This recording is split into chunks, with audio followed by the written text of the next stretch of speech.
Бизнес өрөг нэвтрүүлэг энэ удаа Нова Терра компани Захирал баян жаргалын Бямбасайхан гонцоллоо. Тэрээр Монгол улсын сэргээгдэх эрчим хүчний хөгжилд томоохон хувь нэмэр оруулсан 50 мегабайтын салхин цахилгаан станцыг бүтээн байгуулах ажлыг амжилттай удирдан гүйцэтгсэн. Оюутлогын гүний уурхайн бүтээн байгуулалтын 4.4 тэрбум долларын төслийн санхүүжилтийг босгоход чухал үүрэг гүйцэтгсэн. Монголын хамгийн том төрийн өмчит компани болох Erdene Монгол компанийг амжилттай удирдах байсан туршлагатай. Эрчим хүч, дэд бүтцийн томоохон төсөл, хөрөнгө оруулалт, эрдэс баялагын салбарт амжилттай ажилласан туршлагыг нь үнэлж түүнийг Дэлхийн эдийн засгийн форумоос 2014 онд Дэлхийн залуу манлайлагчаар нэрлэж байжээ. Ингээд түүний ажлын туршлага, төслийн менежмент сэдвээр ярилцсан нэвтрүүлгийг одоо хүлээн авна уу. Өнөөдрийн нэвтрүүлгийн зочин хөтлөгчөөр Erdene Resource Development компани дэд ерөнхийлөгч Жон Лионс, Делойтт аудит компани гүйцэтгэх захирал Норчин Батнаар ярилцуулна. Сайн байна уу Бямбасайхан захирлаа. За сайн байна уу. Ажил нь амжилттай юу? Урилга хүлээн авч ярилцсан баярлалаа. Сайхан намартч. За таныг бүтэн жилийн дараа барьж авч нэвтрүүлэгт орууллаа да. Баярлалаа да.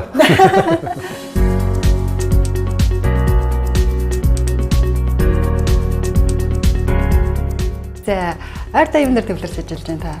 Говьд нэг нарны цахилгаан станцын төсөл хэрэгжүүлээд тэгээд тэрнийхээ хөрөнгө оруулалтыг босгох ажиллагаад нэлээд завгүй ажиллаж байна да. Тэгээд бас гадна дотны түншүүдтэйгээ төслийнхаа нарийн ширээнүүдийг яриад тэгээд байж байгаа. Энэ жилдээ багтаагаад барилгын ажлыг эхлүүлнэ гэсэн арай амжихгүй талд ороод тэгээд байж байна да. За хоёлаа суугаад ярилцъя.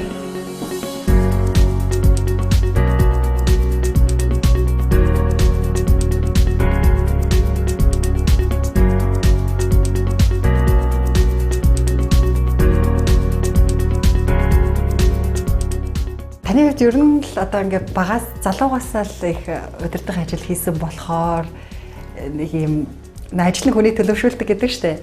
Их тийм аль бие усны илүү дутуу үгүй гэдэг шиг ийм багтаатай ийм бодож төлөвшсөн багтаа. Таны хувьд таны хажууд ер нь хэр баргийн хүн бие байхаар шүү. Гайгүй штеп. Эсвэл хоолойных нь өнгө нэг болохоор тэгдэг юм аа. За өрөг нэг харч. За. Энэ талд суулгах бас учиртай байхгүй юу? Царайных нь өнгийг харж байгаа тий. Би бол аслагдсан юм аа. За таны ингээ ажлыг харахаар одоо Нова Терра компани захирлын ажлаас гадна Монголын бизнесийн зөвлөлийн удирдах зөвлөлийн дарга, ногоон барилгын хүрээлэнгийн удирдах зөвлөлийн дарга, Монголын урлагийн зөвлөлийн удирдах зөвлөлийн гишүүн, Монголын байт харвааны холбооны дэд ерөнхийлөгч гэдэг маш олон ажлуудыг зэрэг хийдэг юм байна. Яаж амжуулаад энэ олон ажлуудыг цаг гаргахыг л одоо хичээнэ. Яг үнэндээ бол бүгдийг ингээд сэтгэл зүрхээ гаргаад ингээд хиймээр байдаг тийм. Гэхдээ бол цаг бол хуралцдаг л тийм. Гэхдээ бол бид нар ч бас нэг энэ нийгмийг тийм энэ эдийн засгийг энэ одоо бид нар амьдарч байгаа орчноо бол бас нэг хүний дайтай байлгах тийм. Тэгээд одоо хөгжил гэдэг юм ч юм бол их олон юм шалтгаална шүү дээ. Жишээлбэл соёл урлаг гэдэг зүйл бол одоо хүний хөгжилд тийм. Ялангуяа одоо манай нийгмийн өнөөдрийн байгаа орчныг бол улам сайжруулахад бол их чухал үүрэг гүйцэтгэх баг. Тэгээд тэхийн тулд бас цагаа гаргахгүй бол тийм. Хэн нэгэн хүн өөрөө ч өмнөөс тэр зүйлийг бас хийхгүй л тийм. Өөрөө л цагаа гаргах хэрэгтэй. За тэгээд хөрөнгө оруулалтын орчин гэдэг бол Монголд бол айгүй чухал тийм. Тэгээд хөрөнгө оруулалтын орчныг бол одоо ямагт сайжруулж явах хэрэгтэй. Тэгээд гадна дотныханд бол одоо өөрийнхөө бизнесийн боломжийн бүх юмыг байнга ойлгуулж явах хэрэгтэй. Тэгээд түрүүн ярьсан өөрийгөө илэрхийлэхтэй холбоотой л. Тэгээд монгол хүн өөрийгөө л тэгээд бусдад бизнесийн орчны дээр боломж бүх юмыг илэрхийлж чадахгүй бол өөрийгөө илэрхийлэх юм тийм. Тэгэхээр бол энэ бизнесийн зөвлөл гэдэг бол одоо бас их чухал болж байгаа тийм. Тэгэхээр бол урлагийн зөвлөл, бизнесийн зөвлөлт яагаад одоо цагаа зардаг гэдэг юм байна. Тарийг нэвтрүүлгээр онцлог болсон шалтгаан бол та дэд бүтцийн олон том төслүүд дээр ажиллаж исэн туршлагатай. Тийм болохоор төслийн менежмент, төсөл амжилттай хэрэгжүүлэх арга туршлагын талаар ярилцахаар төлөвлөсөн байгаа. Ер нь бизнесийн байгууллагууд одоо ажлаа ингээд хэрэгжүүлж байгаа хөтөлбөр байдаг юм уу? Ажлуудаа төсөл гэж хараад багцлаад хэрэгжүүлэхийн давуу тал нь юу вэ? Яг ер нь тодорхой ажлыг хийхэд бол нэг зөв зуршил хэрэгтэй л дээ. Тэрний юу гэхээр бол одоо юмыг эхлүүлээд тэгээд тэр эхлэлийн цаг нь байна. За тэгээд заавал тэр маань бол дуусчих хэрэгтэй. Тэгээд төслийн менежмент гэдэг чинь инженер юу юм бэ гэх юм бол ажлыг эхлүүлэх хэрэгтэй, дуусгах хэрэгтэй. Тэгээд тэр процесс маань өөрөө бол одоо тэр тодорхой жишгүүдийг даах хэрэгтэй. Дуусгах зүйтэй учраас бас үр дүнгийг хэмжиж болох байх тийм ээ. Тийм мэдээж хэрэг одоо эндээс ахуулаад ийшээ ирэх хэрэгтэй. Хэр хурдан, хэр одоо үр ашигтай ирж гэнэ гэдэг тооцоогоо бол одоо хийдэг. Тэгээд дээрэс нь бол туршлага их чухал та. Яг тэгэхээр бол аливаа ажлыг хийхин тулд бид нар бүгдээрээ л анх удаага ер нь ажлын байрандаа гардаг шүү дээ. Тэрнтэй л адилхан хийж чадахгүй юм бол бид нар зөндөө байна. Одоо юу гэх юм бид нар ч ингээд шин төсөл болгон дээр л шин туршлага хөрөнгөлөлдөг байхгүй. Тэгээд энгийн юмуд ч нэг талаас бол хүн болгонд одоо энийг бол аягуулсаа ойлгодог. Гэхдээ одоо төслийн менежмент гэдээ ярих юм бол гол зүйл нь төлөвлөгөөгөө сайн гаргах нь. Төлөвлөгөө гэдэг зүйл маань эргээд юу гэхээр бол эрсдлүүдэд тооцох. Тэгээд хаашаагаа явж байгаа гэдэг аягүй сайн тооцоод явахыг хэлж байгаа. Тэгээд эрсдлээ зөв тооцоолох юм бол тэр эрсдлийг хэн хамгийн зөвөр одоо даах чадвартай вэ гэдгээс бид нар чинь тооцсон шүү дээ. Тэгээ хуваарлах. Тэгээ хуваарлаад эзэнтэй болгоод тэгэл явах гэсэн асуудал.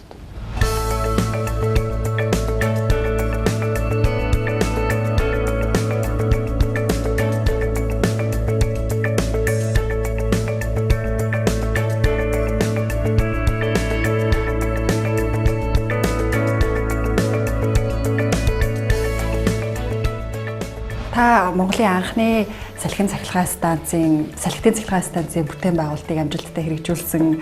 За тэр төсөл дээр 120 сая Америк долларын санхүүжилт босгосон. За оюутлахаан гүний уурхайн одоо бүтээн байгуулалтын 4.4 тэрбум долларын санхүүжилтийг босгож чадсан тийм ээ гадны 20 гаруй банкнаас.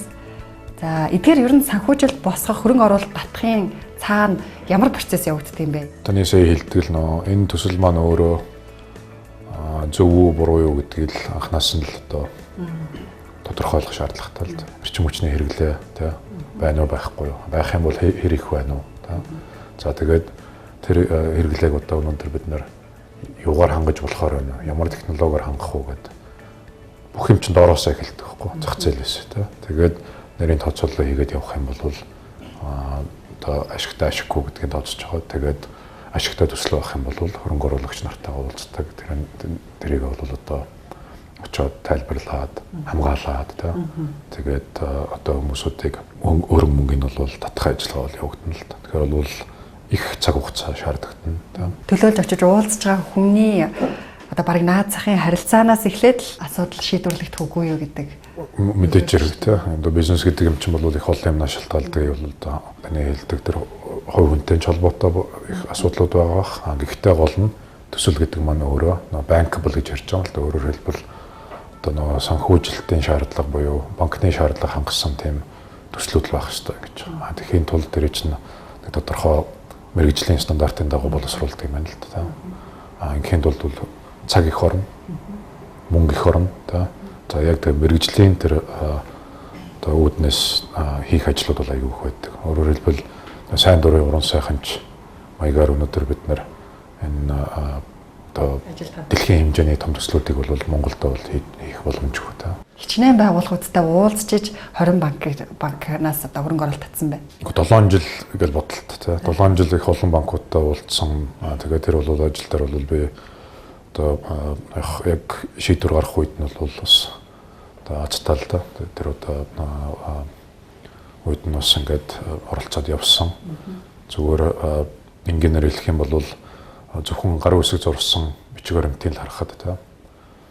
Тэр олон банкудтай ч бид гарын үсэг зурах гэж процесс нь өөрөө баг 3-7 хоног болж байгаа шүү дээ. Тэ. Одоо банктай л хэд тийм одоо хойд Америк, Латин Америк за тэгээд Европ, Азийн одоо ингээд бүсэд байгаа банкуд тэгээд тэр бүх одоо бичгээр баримтыг чинь оригинал дээр нь гарын үсэг зурна гэдэг нааш цааш нь ингээд явуулсаар хүртэл өөрөө 3-7 хоног гэж ойлгочих. Тэгээд одоо ингээд энэ шалан дээр тавих юм бол та зүртэл бол одоо баг юм 3 одоо ийм томыг нэ байх жишээтэй тийм. Тэгэхээр бол үнэхээр л олон хүний хөдөлмөр ордог юм. Гэхдээ энд бол гол зүйл бол мэрэгжлийн улсууд нь оролцох нь бол өнөөдөр айгүй чухал байт юм аа тий. Яг тэгэхээр энэ санхүүжилттэй чинь татдаг. Тэгээ энэ хөрөнгө оруулалтыг чинь одоо ингээд бүтцийн ингээд боловсруулад хийдэг бүр мэрэгжлийн тийм одоо улсууд компаниуд байдаг. Тэр улсууд маань хэрэг оролцохгүй бол бас ажил маань явдаг юм байна. Тэгэл яг тэр нэг явах хэвээр замаар нь л явж байгаа. Тэрнээс бол тэрийг тойрж гарах гэсэн оролддог бол ерөөсөй байдаг юм байна. Би бол тэрэн дээр бол одоо бат-итгэлтэй байдаг. Аливаа ямиг төр хөвчлж хийх гээд. Тэгэхээр бол яг л нөө яарал даарна гэдэг юм болчиход байгаа. Тэрнээс бол яг тэр явах хэвээр замаар нь яваад. Тэгээд яг тэр хийж байгаа ажлаа яг үнэн шударга хийх хэрэгтэй л да. Өөрөөр хэлбэл одоо Монголд том төсөл хийе гэж бодоход газар гэдэг одоо маш үнэтэй тийм одоо бас нэг зүйл байна шүү дээ. Тэгээ газрыг бол бид нар ч өнөөдөр осол янз янзаар л одоо авдаг барьдаг л ярьдаг та. Гэхдээ тэр газрыг одоо жишээл нарны цахилгаан станц хийх гээд тэр газрыг бол одоо авч байгаа бол яг тэр процесс нь өөрөө та. Яг тэр олон улсын тэр стандарт шаардлага хангасан тэр процессыг л явуулахгүй бол зүгээр нэг тэр газрын гэрчлэгийг аваачаад өгөх юм бол болдгоо байхгүй та. Өөрөөр хэлбэл тэр банк чинь санхүүжүүлэхээс өмнө те за энэ компани энэ газрын гэрчлэгийг одоо ямар арга замаар олж авсан бэ гэдгийг бол маш нарийн шалгадаг. Тэгэхээр бол тэрийг яг л хуулийнхаа хүрээнд те тэр үйлчилж байгаа хууль байгаа тэгээд үйлчилж байгаа дүрмүүд байгаа тэрнийхээ хүрээнд аваад тэгээд бүх нэг процессыг яг алгасахгүйгээр те хийх юм бол болж байгаа. Хэрвээ альва нэг юм зүйлийг алгассан байх юм бол тэгэл тэр хуульчд бол та энд нэг асуулт байна гэл ороод ир. Тэгэл тэр асуултанд та хэрвээ үнэхээр л нэг юм одоо юу гэх юм алгассан бол тэ тэр алгаснаа тайлбарлах гал одоо 6 сар болоо шүү дээ. Тэгэхээр бол ер нь төслийг одоо ингээд хөрөнгө оруулалт татаад зөв одоо явуулахын тулд бол яг л тэр нэг процессыг бид нар үнэн чудраг стандартын дагуу явуулах гэдэг юм дээр л одоо бацах хэрэгтэй.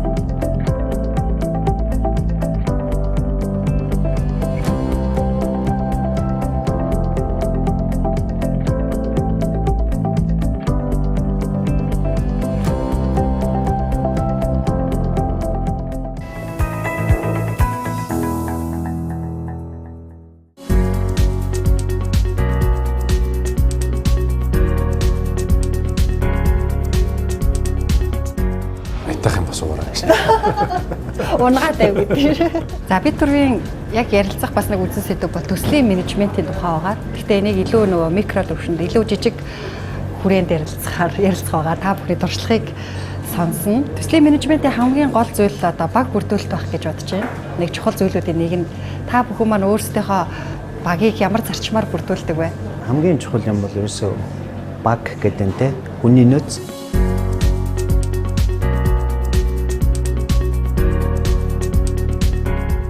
Саяхан бид нэр ISO 27001 гэдэг одоо cyber security төслийг дотооддоо Делойтт дотроо хэрэгжүүлж байгаа юм л да.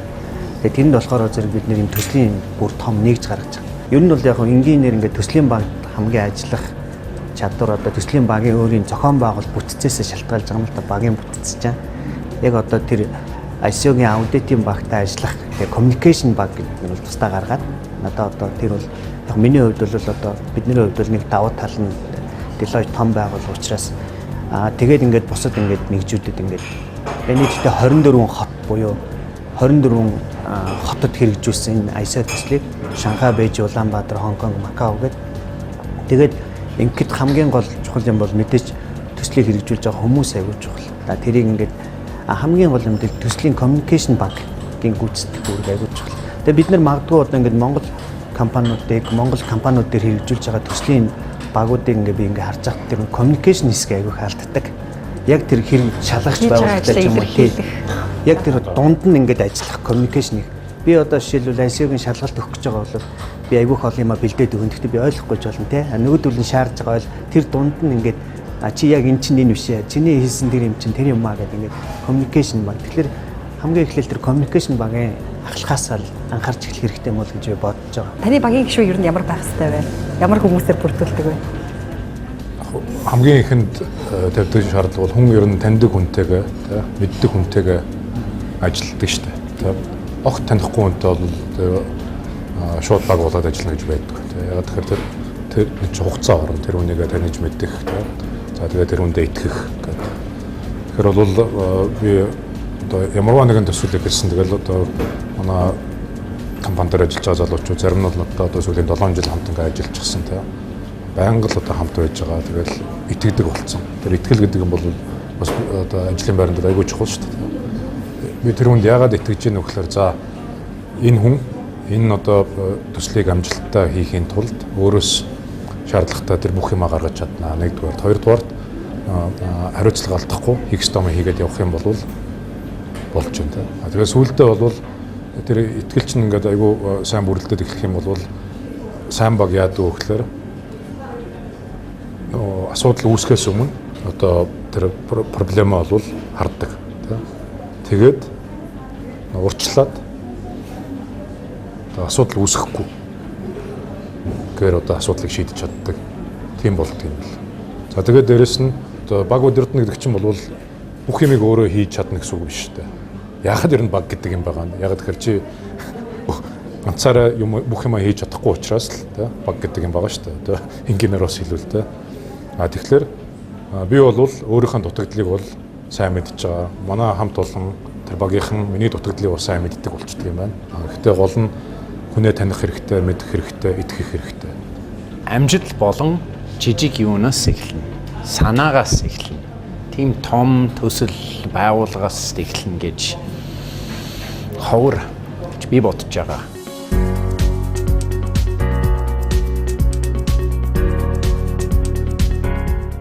Хамгийн үр дүнтэй, амжилттай, сайхан багийн гишүүднүүд л өөр л авьяастай. Өөр л хийх дуртай зүйл. Нэг нь одоо айгүй сайхан гоё бичдэг. Судалгаа хийгээд л бичдэг.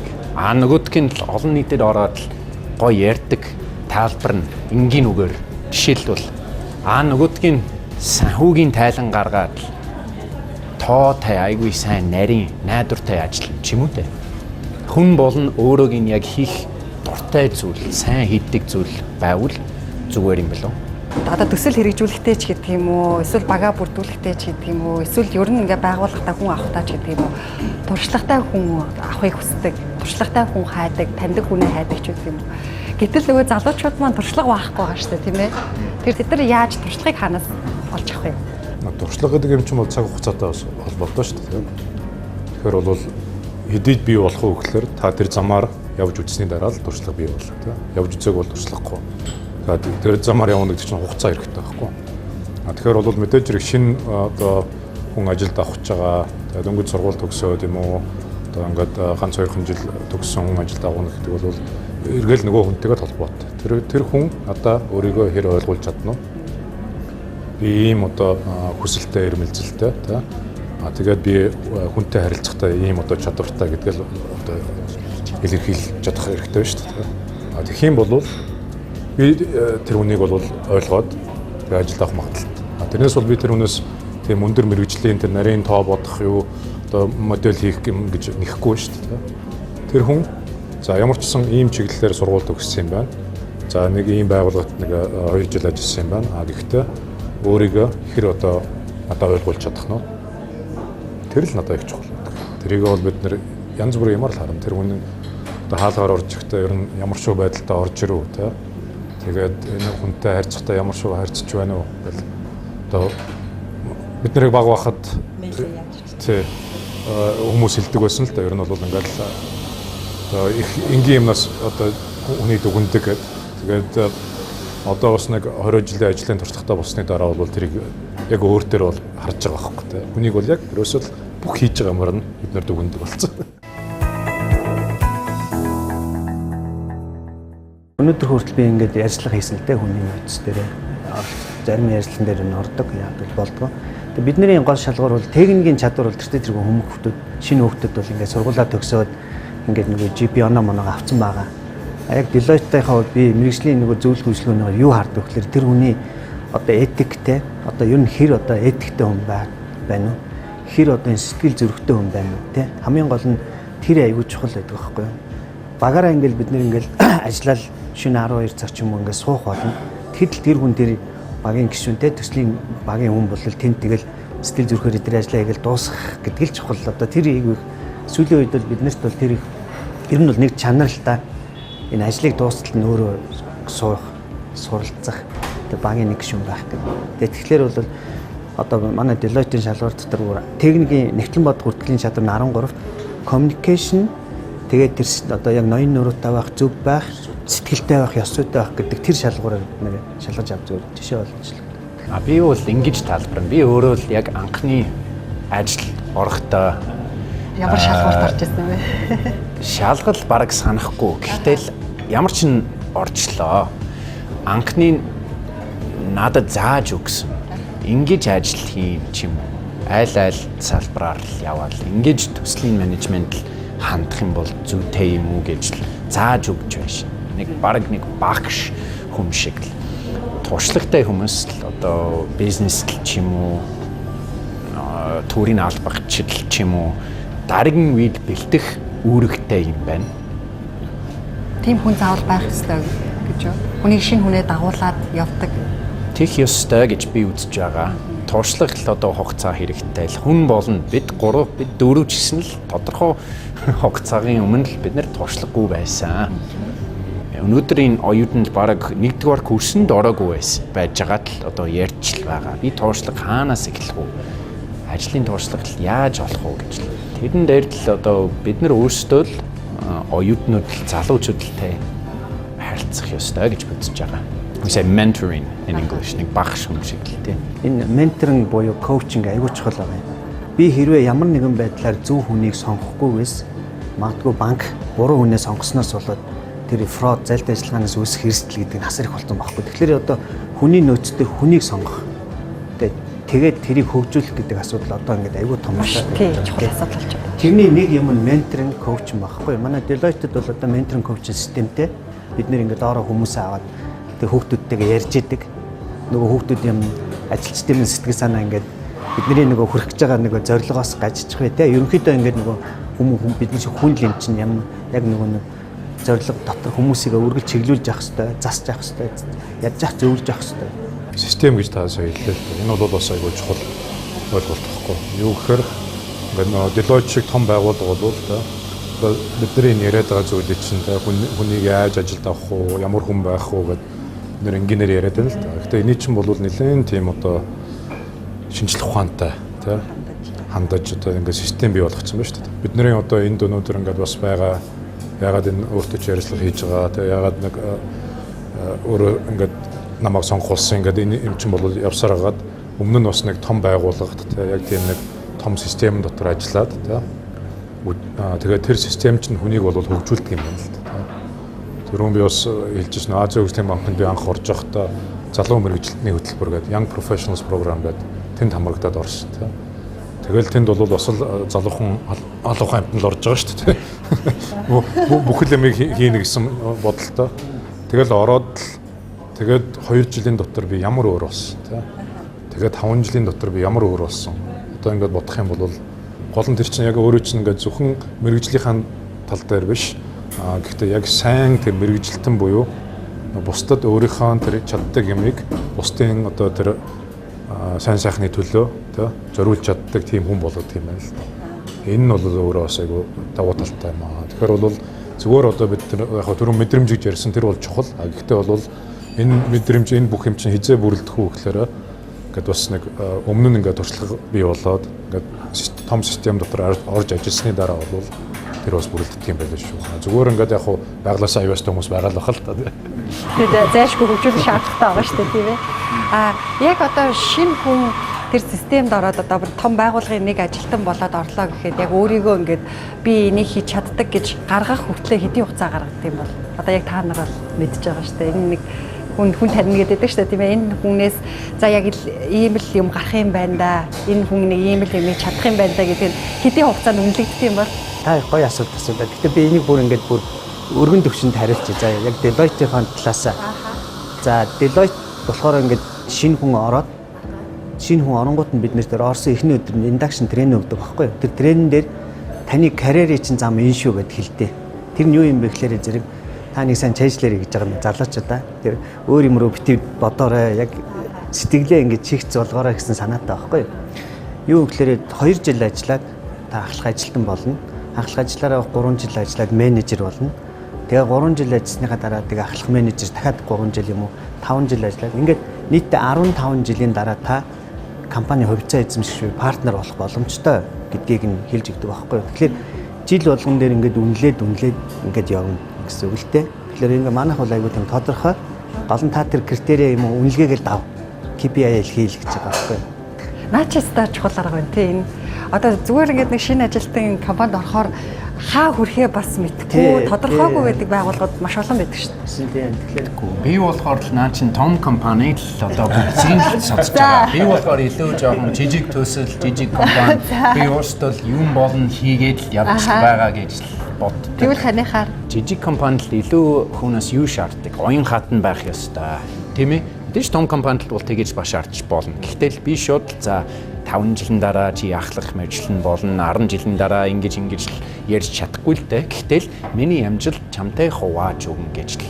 Тийм ээ? Манай компанид чиний компанид чиний ажлын амжилт байж болно гэвэл хүн чинь идэвхтэй явж ажиллана шүү дээ. Тэгэхээр хэдийн хугацаанд ер нь тэр хүний юу чаддгийг харагдах вэ? Яг би зөв ингэдэй. Би бол зүгээр 1 жил 2 жилийн дотор бол харагддیں۔ Хүүхд.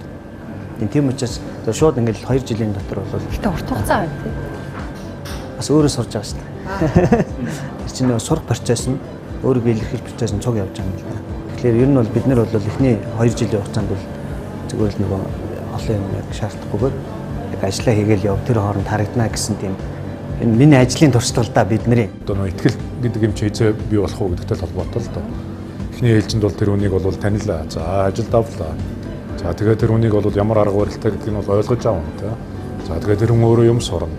За тэгээд явж байгаа. За ер нь би одоо бас ингээд яг таны түрүүний хэлдэг тэр ёс зүй тий. Их олон тийм одоо барихад хэцүү шалгуурууд байгаа байхгүй тий. Тэр юмаа бол алхам тутамдаа тэр хүн чинь харуулна. Тэгсний дараа за энэ хүн би итгэж болох юм байна тий. За тэгвэл арай жоохон энэ том ингээд ачаа өөрчлөлөө. Ер нь тэгэл явдаг. Одоо бидний өөрсдийн туршлага маань тэр шүү дээ тий. Бүгдээрээ л туршлахгүй байсан. Орж ирэл нэг газар ороод тэгэл жилийн дараа бол илүү хариуцлагатай одоо даалгавар өгдөг. Тэгэл дараа нь илүү том төсөл өгдөг. Ингээл явсараа гал тэгэл нэг тодорхой одоо амжилтанд хүрээд явдаг. Тэрийг бол эргэн тойрон байгаа хамт олон бас үлэн зөвшөөрж эхэлдэг.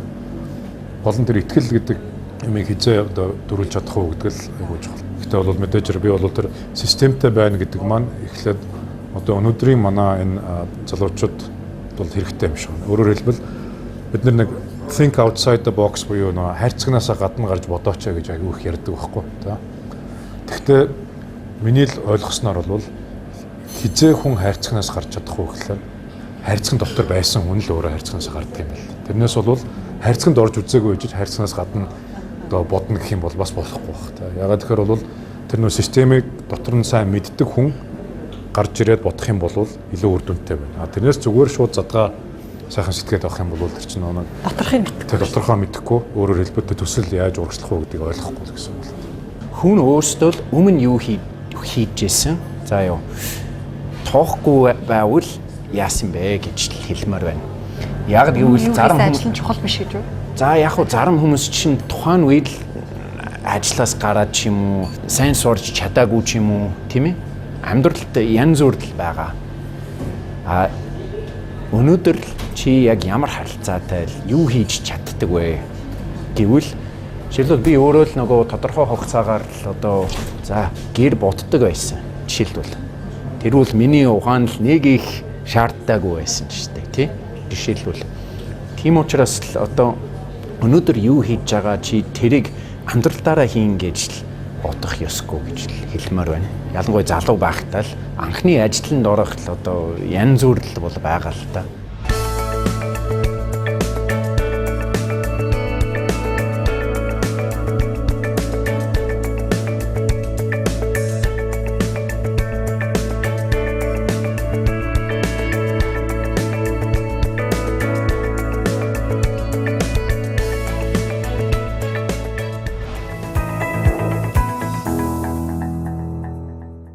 Таны яг хэрэгжүүлжсэн төслүүдээс хамгийн их сорил шаардсан гэдэг юм уу? Туршлага хуримтлуулсан төсөл нь юу вэ? Хоёр төсөл байгаа да. Нэг нь бол би энэ Тажикстанд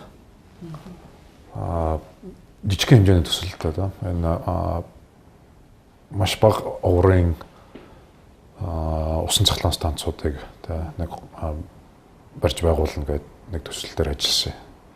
Тэгээд тэр маань бол өөрөө бас л сонирхолтой байсан. Ягаад тэгэхээр уулын тийм орионд бүр нэлээд одоо өндөр 2000 метрийн одоо өндөрт оршдог тийм одоо тийм нэг тосгон байгаа юм л да. Тэгээд алслагдсан цахилгаан байхгүй та. Тэгээд тийшээ бол одоо цахилгааны шугам татах юм бол за бараг л боломжгүй. Ягаад тэгэхээр айгүй их өндөр уулс тэр одоо газар зүйн байршлал айгүй хүнд байхгүй. Тэгээд тэр улсууд ч бол одоо тэр олон зуун жилийн турш далааны гэрэлд амьдарч байсан улсууд байдаг. Тэгээд тэнд бол за шинэ шийдэл байна. Тэрний үгээр бол тэр уулч бол бас гол горих ихтэй. Тэгээд тэрийг ашиглаад тэгээд жижиг уурын усан цахилгаан станцууд барьж байгуулъя гэдэг явсан. Тэгээд тэн дээр бол одоо их л олон юм сурсан да. Яагаад тэгэхээр бол тэр төсөл маань амжилттай эргэж нөхцлүүд нь бол аюу хүнд байсан. Тэгэл тэрийг нөө технологийн асуудал бол мэдээж хэрэг хүнд нөгөө талаас тэр тосгонд чинь өөрөө тэр усан цахилгаан станцыг ажилуулах тийм чадвартай хүн байхгүй тийм гэл эхэлж байгаа юм. За тэгээд энэ төслийг бид нэр хэрэгжүүлэх гэж байгаа л тэр тосгонд очихоор бол таныг бол яг л бурхан мэтэл ухтаж авдаг байхгүй. Тэр хүмүүсүүдийн тэр одоо намайг тэр ухтаж авч байгаа байдал голон дээр нэг хүлээлт байгаа юм л та. Энэ хүн биднэрт одоо гэрэл гэгээ бэлгэлэх нэ гэдэг тэр хүлээлт нь байгаа татдаг. Тэгэхээр тэр хүмүүсийн итгэлийг дааж хэрэгжүүлэх гэдэг. Тэгээд бол одоо их л удаан процесс явсан. Тэгээд жишээлбэл за бүх юм суйрлуулад тавьсан чинь жишээлбэл тэр жил айгүй гантай жил болоод ус нь багассан тий. Тэгсэн чинь бас ажиллахгүй тий. Тэгэл одоо нөө их олон юм сурж шүү дээ тэндээс бол тий.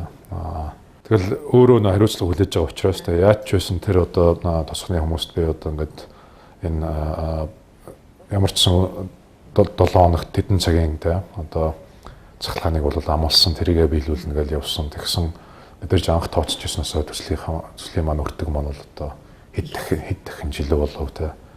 Тэгэл тэр мөнгөний бол одоо хаанаас яаж босох вэ гэж зөндөө ажиллаа. Тэгээд тэр төсөл одоо миний хувьд бол их л зүйлийг бол одоо сургасан да.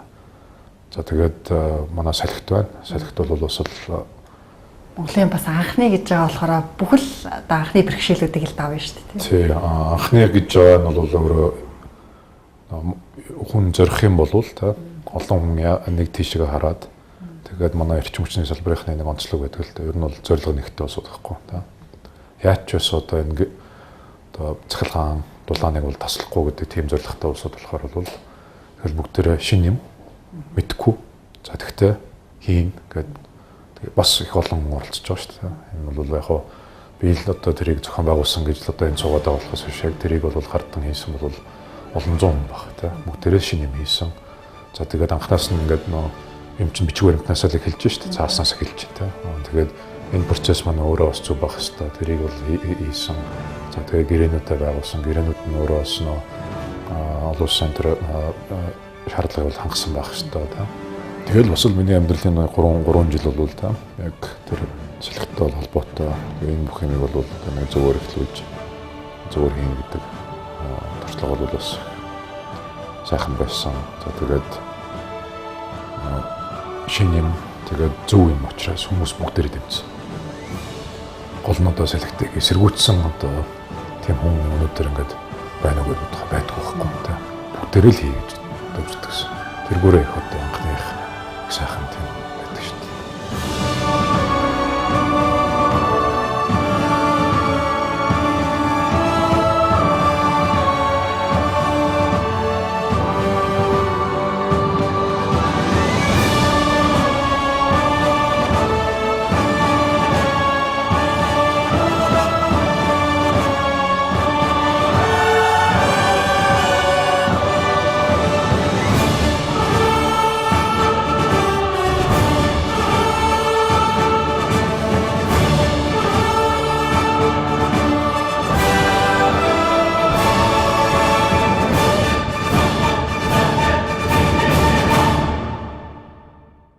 Танд амжилттай болсон төслийн кейс байгаа юу? Амжилтгүй болсон төслийн кейс үү? Тэгээ хөрөнгөний зах зээл гэдэг нэг том юм байна шүү дээ. Тэгээд бид нар ч бас хэрдэл нэг ганц хоёр хувьцаа худалдаж аваад тэгээд одоо шатаж үтсэн тохиолдол бас нэлээд байгаа л дээ. Тэрний үгээр бол одоо тэр нэг хандлага гэдэг юмыг одоо бид нар ч бас өөрсдөө тооцож байгаа байхгүй. За нэг хандлага юм байна, зах зээл юм байх юм байна. Тэгэхээр одоо бид нар энэ тех компани одоо стокийг авах юм бол тэ боломж юм байна.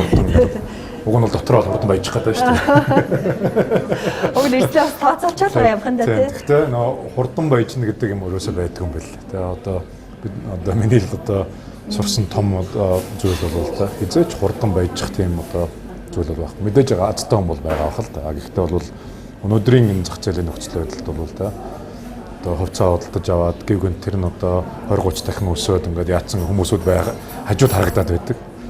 Тэнгүүт одоо бид нар бас дуурайгаад одоо бас тийм энэ чинь бол нөгөө талаас нь мөрөдө тоглоомтой баг адилхан юутай байхгүй одоо тий эрсдэл тийм тэгээд буруу тооцоо хийгээл тэгээд сэтгэлийн юундаа орж байгаа. Тэгээд сүүлдээ тэр нь шүн хэрвээ чи ингээд day trading хийдэг бол шүн одоо тэнд зах зээл онгоцсон байхад одоо энэ бүс нутагт байх юм бол шүн ядарсан тий. Тэгээд бас анхаарал нь сарницсан. Тэгээд бүр болохгүй бол 50 г татна гэж. Тэгж байгаа ч чатна тий. Тэгэхээр бол одоо ингээд ер нь бол зах зээл бол таныг бол өрсөлдөх юм байл тий. Өрсөд хинч байсан хамаагүй адилхан ханддаг. Гэхдээ гол нь тэрийг хуурж болтгоо. Нөгөө талаасаа тэр одоо тэр зах зээлтэй ажиллах юм бол яг л тэр нэг асуултууд нь хариулт тий. Тэгээд яг тэр нэг одоо юуны тулд ингээд нэг тийм стандарт гэдэг юм бий болсон байна да. Яг тэр стандартын лагах нь бол таны таны эрсдлийг багасгаж байгаа. Эргээд таны тэр нөө шатах тэр одоо эрсдлийг чинь бол одоо бууруулж байгаа. Тийм л одоо зүйл хэлээ.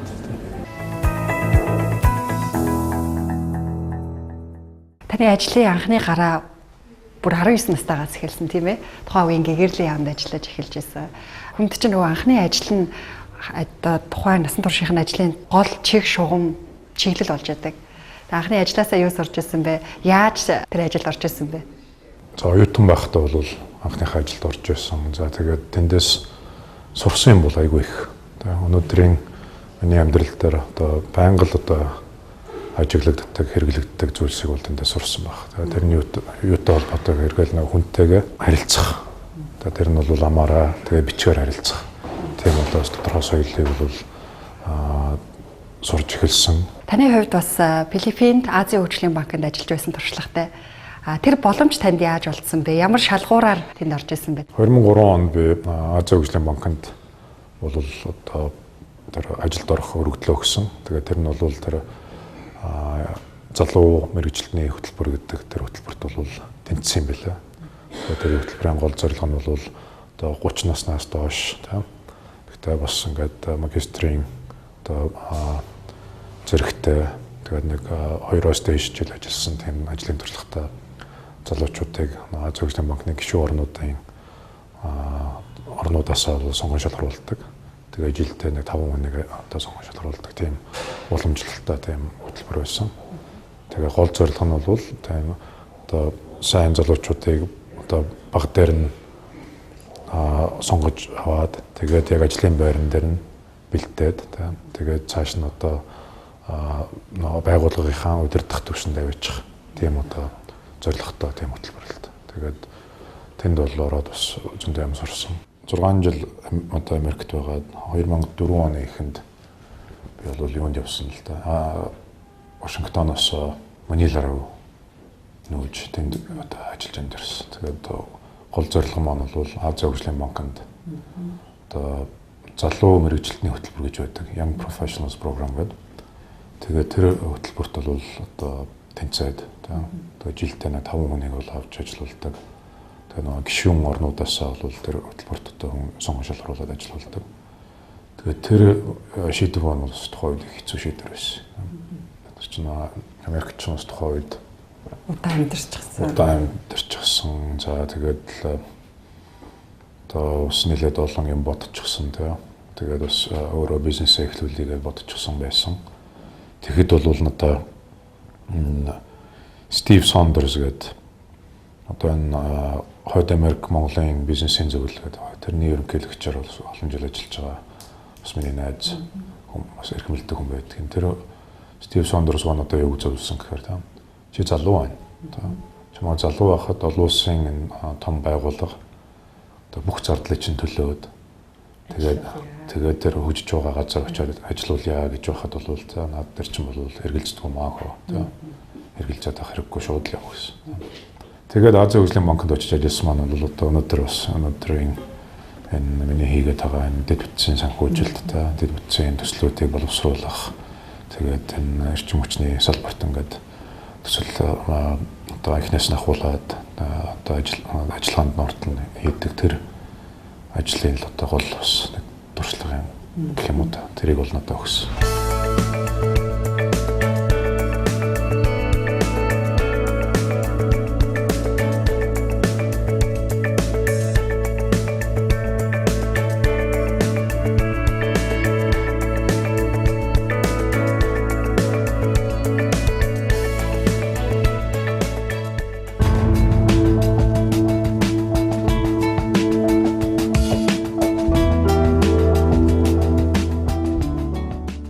Сүүлд охины цэцэрлэгт өргөж өгдөөсөн. Тэгэхээр бол 8 гэл босоод цэцэрлэгэл явдаг гэсэн да. Марк Клиффорд гэдэг Азийн бизнесийн зөвлөлийн бас гүйцэтгэх захирал хүн байдаг. Тэр хүн Greening Asia буюу одоо Аз твийг яаж одоо ногоон болгох вэ гэдэг тийм ном бичсэн байгаа. Энэ болохоор яг одоо бидний нар сэлхний эрчим хүч, энэ сэргээд эрчим хүч бол одоо энэ Аз твд амьдарч байгаа олон тэрбум хүний амьдралд одоо ямар сөрөг өгөөд одоо эерэг нөлөөтэй вэ гэдэг талаас нь судалсан юм байлаа. Тэгээд тэрийг бол одоо уншиж эхэлж байгаа. Сая Астанад юу одоо ирээдүйн эрчим хүчний форум гэдэг Future Energy Forum гэдэг тэрний хүрээнд эрчим хүчний хөрөнгө оруулалтын тийм чуулган болсон. Тэгээд тэр чуулган дээр бол одоо энэ шинэ технологи, ялангуяа материалын технологи, зай аврагын технологийн талаар бол бас нэлээд тийм сонирхолтой семинар болсон. Тэгээд тэнд бол сууж бас нэлээд их мэдээлэл бол авсан. Цаг хэмнэх арга бол хамгийн түрүүнд бэлтгэлтэй байх хэрэгтэй. Өөрөөр хэлбэл бид нар байнга шинэ төсөл, байнга шинэ одоо төслийг бол одоо олох гэдэг зүйл дээр бол цаг их зардаг. Анхинд бол одоо хүмүүстэй их уулзсан. За тэгээд хэрвээ уулзаад ярилцах юм бол анх эхнээсээ л нэг бэлтгэлтэй өөрөөр хэлбэл одоо юуны төлөө нөө имэйл гэж байгаа байлаа те. Эхлээд ярилцах зүйлийнхаа сэдв за тэгээд тэр материалаа явуулчих юм бол тэрийг бид нар судлаад тэгээд эрэхэд нь бол одоо тодорхой юм ярих бэлэн байж байгаа. Энэ л одоо хамгийн их цаг юм даа баг. Хүүхдүүдтэй л болж үл хамт байхыг боддог. Энэ бол нэг том оврын цахилгаан станцыг л Монголд барьж байгуулах ажлыг эхнээс нь одоо их юм тэр хөрөнгө босгох тэр төсөл боловсруулах ажлыг хийгээд тэгээд нэг үсэх юмсан гэж боддог. Хүүхдүүдээс л ер нь хайдаг болчиход байна шүү дээ. Олон хүн байгаа дөө. Манай талигач Питмоо байна. За манай хоёр хүү багш, баяс багш гэдэг хоёр одоо мундаг багш маань байна. За Азийн хөгжлийн банкнд ажиллаж байхад надтай бас нэг багт хамт ажиллаж байсан нэг Норвег Рунестром гэдэг хүн байсан. Тэр бол бас надад их олон зүйлийг зааж өгсөн. Яг энэ ажлын туршлага талаас.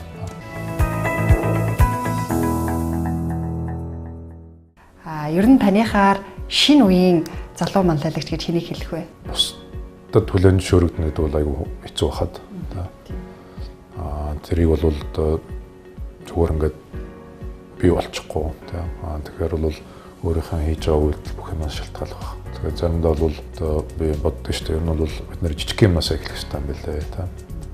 Монголын нийгэмч өнөөдөр ингээд яалтчгүй ингээд нэг тийм өрсөлдөөнтэй зах зээлийн орчин ингээд байгаад байгаа учраас Монголын эдийн засаг бол одоо цаашаа яаж явах вэ гэхээр хүн нь өөрөө бас төрүүлсэн өрсөлдөх чадвартай байх ёстой, олон хэлтэй байх ёстой гэж хэлж байна шүү дээ. Тэгэхээр хүн нь өөрөө бас өнөөдрийн бидний энэ хэрэгжилж одоо дадаж байгаа энэ одоо орчин технологитойгоо бас нийцэх ёстой байхгүй.